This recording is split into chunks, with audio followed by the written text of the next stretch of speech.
Hi, Lois. Morning. Hello. Happy December. Happy December. So nice to Yeah. see you. Yeah, so good to see you too. It feels like, I don't know, it always seems like the end of the year is always so busy. It's busy at home, it's busy at work, trying to get everything done. I don't know about you, but it's just like Exactly. And time is rapid. just going so fast. We're almost Yeah. to 2026. It's hard to I believe. know, it's crazy. Well, I'm really excited today because we have Alex Carter, who is our guest today. And she is someone who I know both of us work with because she has a role that engages with us. And she'll talk a little bit about that. But she's going to talk because she's rising star and Yeah, she's got this great start on her career. And I think sometimes, we think careers happen haphazardly, but I think she's got a really good perspective on how to really drive that. So, how about really we looking bring, forward to your conversation with her. yeah, let's bring Alex on stage and start our chat. Hi, Alex. Hello. Lois, Haley, so lovely to see you. So, Since, So nice since to we're see talking you. about December, though, have you got your Christmas I trees up know. yet? oh, Indeed, I do. Indeed, I do. absolutely. Yes. And I you? need How some about you? inspiration. Not yet. Planning to place it here, but I'm looking for inspiration. I need a bit of time, but I'm in dire need. It's the 4th of December. I feel like I'm missing out. Oh, You yes, are. you need to You get on are. You need to get on that. it. Well, next time we see you, we hope to see a tree in that corner. So, Exactly. well, Exactly. anyway, Alex, how about we have a chat? Haley will go backstage and then we can maybe Yes. start. And I'll join you afterward. sounds good. Sounds Fantastic. good. So, Alex, I have to ask you. So, just to be clear, your title is Assistant Vice President of Advisor Relations for Genpact, and you did win our Gold Rising Star Award in EMEA, which again, congratulations on that because that's Thank you. really outstanding. But advisor relations, I think that's. I don't wonder if our listeners even know what that is because it's kind of an interesting title. And I will share who nominated you, which is your leader, said that this role is managing the most impactful relationships in the industry, third-party sourcing advisors, including ISG, big four management consultants, boutiques, independents.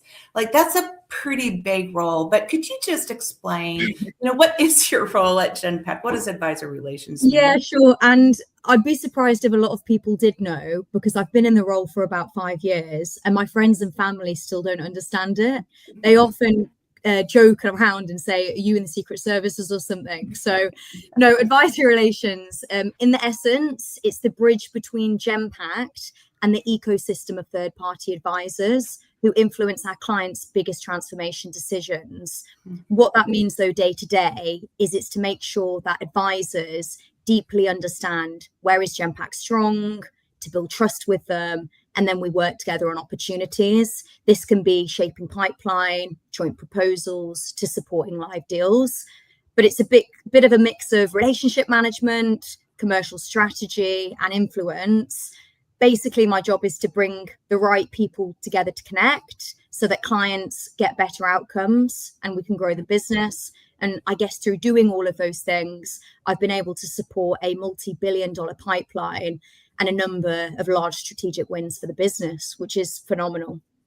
That is amazing. I mean, that's quite an influential position. And Genpact does a number of things in IT, in business operations. Like it's a very critical piece of what enterprise clients need. But I mean, you didn't start there. If you think about your career, you say you've been doing this for a while, but I think last time we talked, you said you started in HR. So how is it that you made this leap from HR into this role, and it seems like in a pretty short period of time?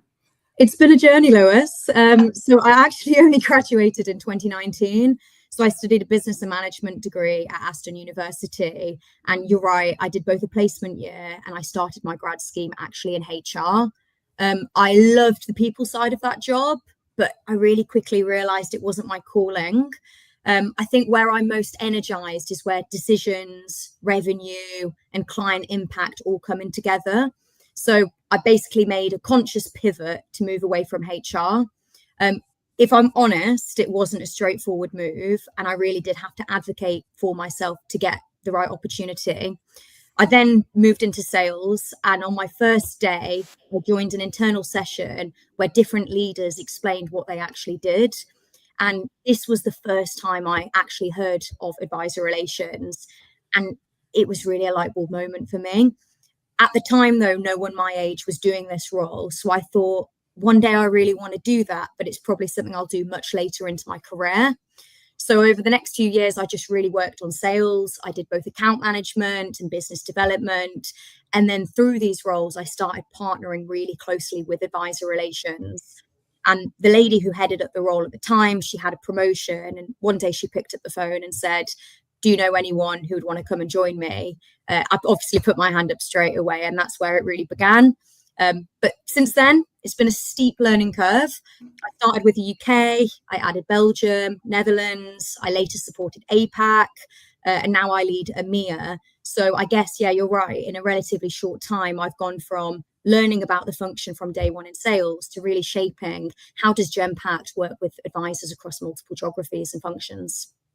Yeah, that's interesting because sales also, I mean, I think many of us work in sales, but we didn't maybe make a direct decision to say, I want to be in sales. Like it's kind of an intimidating role because I mean, if you think about, you're constantly talking to people and trying to influence people, and it's a role that not everybody looks to, and especially in the industry that you're at, yeah, you're probably working and trying to influence people who've been in their roles for 20 years, right? They're experts, but here you come, and you, like you said, this large transformational programs.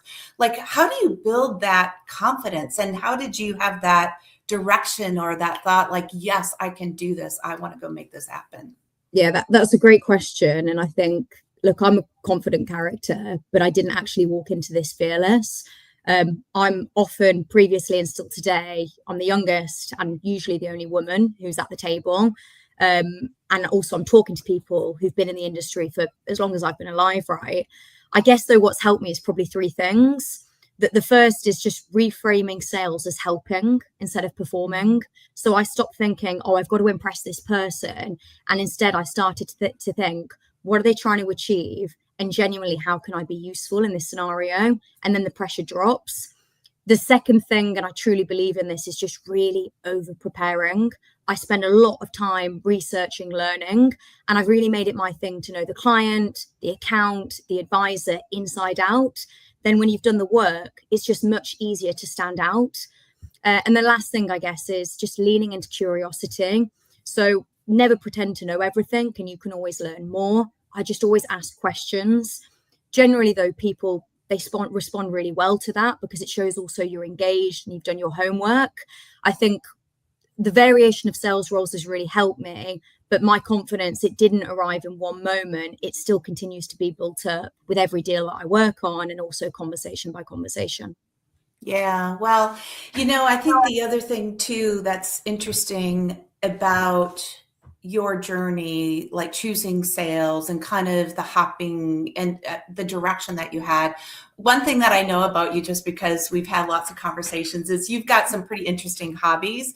I would call them, like, I don't know, a little bit dangerous sometimes in some of those hobbies. I know I can think of a horse riding story that you told me, which I won't go into details because you may not want to share, but is there something, a correlation, like when you think about one's personal life and one's professional life? Like sometimes I think, well, at home I might be very carefree and so on, but my career, my work, that's my paycheck. I got to be, nose to the grindstone. I need to be very prepared and probably a little bit more conservative.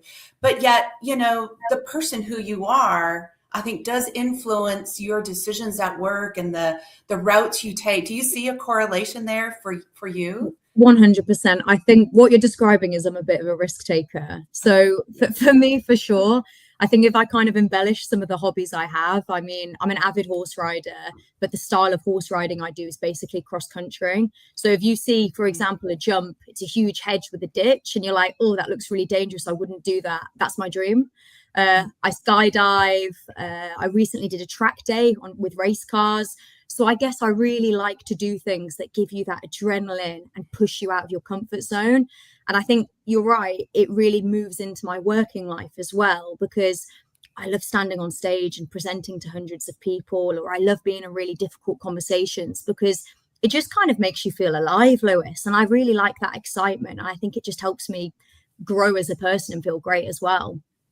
Yeah, but do you ever find, or did you find you sometimes had to say no? Because I think it seems like you had a pretty clear vision as to where you wanted to go. So did you find opportunities where you needed to say no and not just take every opportunity that came? Yeah, so I think at the start of my career, I probably did say yes to everything, whether it be extra projects, side tasks, taking random meetings. And I do think there is value in that, but only for a while, because it helps you learn fast. You meet a lot of people across the business, and you figure out what you enjoy and what you're good at. But there is a turning point, isn't there, where if you say yes to everything, it stops you growing and it just purely makes you busy. For me, it was probably when I did move into this function, advisor relations, and I just became a lot more intentional. So, for example, I sat down with my manager and I was really clear, what is the role I'm here to do? It's really to deepen advisor relationships and influence pipeline. So now when I go into things, whilst I want to grow, develop, and get new experiences, I always think, does it either help with advisors? Does it help with deals? Or is it a clear priority? And if it isn't right now, you can push back and you can redirect. I think you should start your career with a yes, but as you grow your career with better no's. Yeah, that's a really good actually advice for anybody wherever they are in their career, because I mean there's so much busy work and we need to be much more thoughtful, even in our current jobs, whether you're changing your career or not. You need to be thoughtful of where you're spending your time, and is it valuable for yourself? Is it valuable for the company? Because there's so many things we could do. Now, one thing you mentioned before in your career journey, you worked in a number of regions. Like I think you said the Netherlands, and then you've worked in APAC. You're in EMEA. Well, and even to be honest, a prior role, I know you work for Atos, which is a French company, and now you work for Genpact, which is based out of India. Like this is a lot of cultures and different working styles, and how did you navigate that? Because that had to have been a pretty big challenge. Yeah, and also I don't know if that's always been a complete part of the plan, the direction of travel. So I've not had a perfect 10-year plan, but I have always been very intentional that I wanted a global multicultural career because I think it keeps it super fun and interesting. So throughout the journey, when opportunities did come up, so for example, I moved country and lived in Amsterdam. I traveled alone once to Australia for business purposes only. And as you mentioned, I work for Genpact, which is Indian heritage, US headquartered. I really leaned into every opportunity with purpose.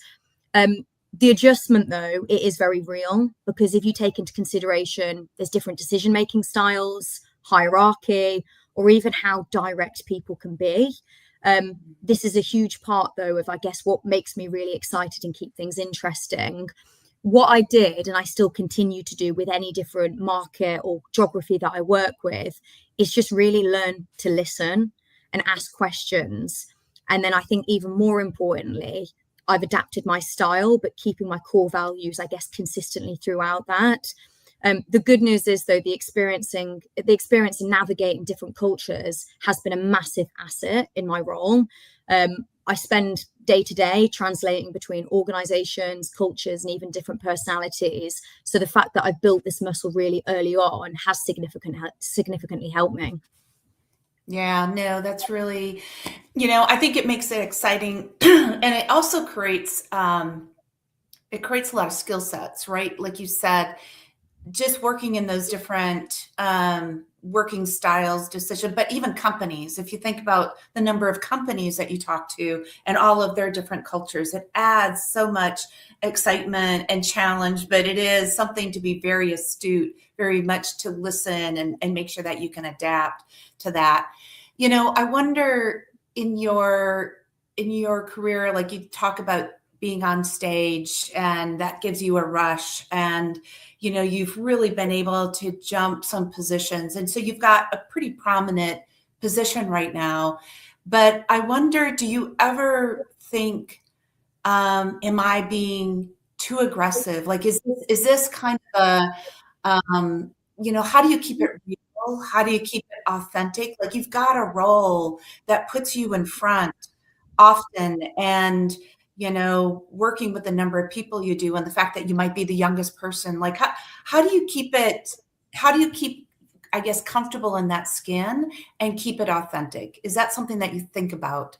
Yeah, no, all the time. And I think I've also evolved in how I've looked at that. So I think what you're kind of, the way I think of what you're describing is getting that right visibility really early on in your career. And I think what I used to do is I'd equate visibility to just being loud. And to be honest, it didn't really feel like me. So what I really shifted was, rather than having visibility in that way, how can you prove and show you're making an impact visibly so others benefit from this? So I guess some of the things that I continue to do in this role now, and even more so, is I regularly share short factual updates on the outcomes I'm helping to achieve. So, for example, I could say, with ISG this quarter, here's the pipeline I've impacted, XYZ, rather than, I think earlier on in your career, you describe a lot of adjectives on how great it is, rather than it being very factual and outcome based. The second thing is, I always try and credit others. I think with your job, with my job, it's not just about personal achievements, it's about collaboration and how you got there with a team. And I think I owe a lot of my success to the advisors I work with, sales, delivery, solutions. So always make sure that they get that credit. And then it's not just self-promotion, it's also storytelling. And then I guess the last area is being really consistent with it. You need regular updates. You want to keep like a finger on a pulse. If not, there are occasional big speeches. And I think with consistency, you then build reputation more quietly over time. And I think through doing these things, visibility is when visibility is in service of the team and the business, it just feels much more authentic and genuine. Yeah, absolutely. And it is very much a team environment. I think that's what's key. And especially as you work up the ladder and you become, a leader of teams or in a more influential position, it is very much about how the people around you are successful. One of the things that I've learned as a leader is I'm only as good as my team is good, right? So if you think about how great your team is and enabling your team, as your team does better, you will do better, right? Because it represents what you've been able to influence and impact. So that's a really good position. I wonder if, there's probably many folks who are on the men and women who are on the call thinking about, man, she's got this great trajectory. She seems very intentional and thoughtful as to how she addresses her roles, her work. But how do you know, I guess, that you're making the right decision? I mean, I have a daughter who's soon graduating university, and she's, what university do you go to? Big, huge decision, right? What's the right decision?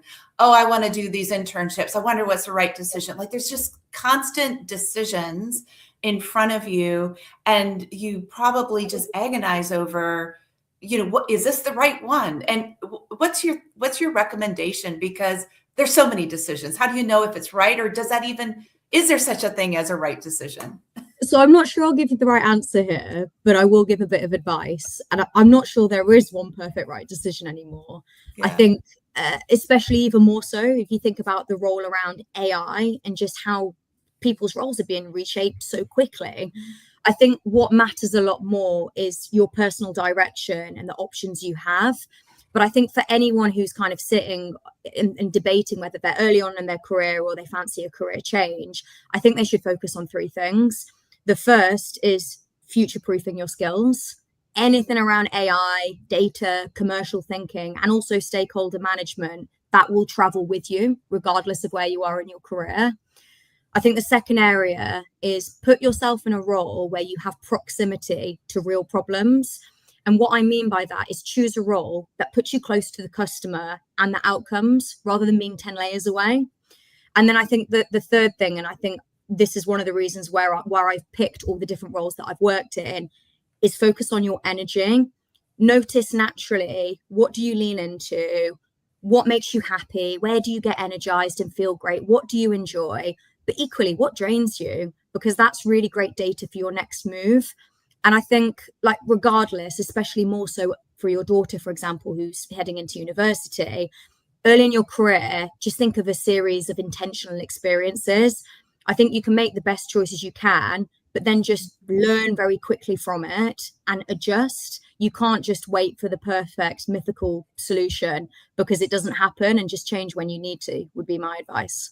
Yeah, it's a series of decisions or experiences, as you said. That's what life is, really, right? That whole series that just builds on each other. So there's no one thing that's going to make or break you, which is great advice. Well, speaking of advice or questions, so as you know, we ask questions from our prior guest to our future guest. And so we had Gayatri Thakar, who was our prior guest, and she had asked, what strategic advice do you have for closing large, complex deals in today's AI-driven marketplace, particularly when clients may both be excited by the potential of AI, but cautious about the risk, which I think is everybody at this point. How do you build trust? How do you show differential value and address concerns around adoption to accelerate decision making? That's a big, huge question that I think so many of us in this industry are constantly grappling with. So what is your secret sauce for this question? So Lois, that question's nearly as long as my job description. I know. That's why I had to read it, because I knew I was going to miss something. Look, you're right. We see the tension constantly, don't we? I think AI is hugely exciting, but there are genuine worries out there, particularly around probably risk, ethics, and change. So my advice would probably be a couple of things if I can pinpoint them. My first is really to think of the business problem, not leading with AI. Because when you anchor a clear outcome, and that could be you want to reduce risk or you want to improve experience, then AI moves away from being a buzzword to actually being a tool. The second thing is borrow trust from the ecosystem. So when you use advisors like ISG and you validate the approach, it reassures the client that it's been independently tested. And I've seen that help a huge amount of times. The third area, and I think we're seeing more and more of this, is just de-risk, but do that through proof. So it can be pilots, proof of concepts, concrete case studies, and it just moves. I guess there's a lot of abstract promises, particularly on AI right now. And by doing this, it'll move it into something clearer that clients can genuinely see working throughout their processes. And then the last area, which is very important as well, is just be really honest about adoption. I mean, you know this, being in the tech industry for a long time, one of the toughest parts is change management, governance, skill set. So just be really upfront with your client and have a plan that accelerates decisions. And then clients feel like they're buying realism instead of the hype. Yeah, no, all really important. And we are at that point in the AI journey where, there's a lot of testing going on, but soon we are starting to see, right, pockets of real strong success. So it's understanding that and helping to, and this is an exciting role for all of us to be in, right? To help an enterprise really traverse this. It's really an exciting position to be in. So it's great. So one last question for you. And so now if you can ask a question of our next guest. So we have Maya from Results CX. So she is also a Rising Star award winner. She is a digital solutions consultant and RPA developer. So that's automation developer for Results CX in Bangalore, India. And so her, she's kind of at that same position, I think, of you. She was so impressive in what she's doing for clients, especially in the automation space. So what question do you have for her? That's awesome. And I'm looking forward to also dialing in to hear her response. So I genuinely credit a lot of my own success to the role models and leaders that I've been fortunate enough to work alongside with. My question would be, over your career, which individuals have most inspired you or changed the way that you lead, and how have they influenced who you are today? Very good question. Great. Well, yes, we actually have Maya on next week, so we can listen to her answer to that. So I think we'll bring Haley back on stage. What a great conversation. I learn so much. It doesn't matter who our guest is. It doesn't matter where they are in their career. I learn something every single time. So Alex, thank you. Thank I you, wrote Hayley. something down that I've never heard before, which at the stage I am in my career is rare. But I wrote down, two things.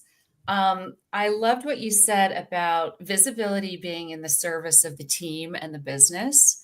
What a profound insight. So good. And then the thing that I've never heard before, which is put yourself in proximity to real problems. That was so cool. I love that advice. I think I'm going to have a poster or something made of that because that is so, so, so good. So thank you. I'm sure today's audience and everybody who's listening on the replay is going to get so much out of what you said. So thank you again, and great conversation, Lois. Yeah, thank you. Thanks so much, Alex. And we appreciate it. And thanks for being also a listener to the show, because this is a great way to just share advice and to learn from each other and really get inspiration from each other. So thank you so much. No, likewise, Lois, Hayley, I feel really lucky to have been invited on the show. I love dialing in every week, and I didn't think I'd have the opportunity. So really appreciate you inviting me along today as well. Great. Absolutely. Thank you so We'll much. see everybody next week.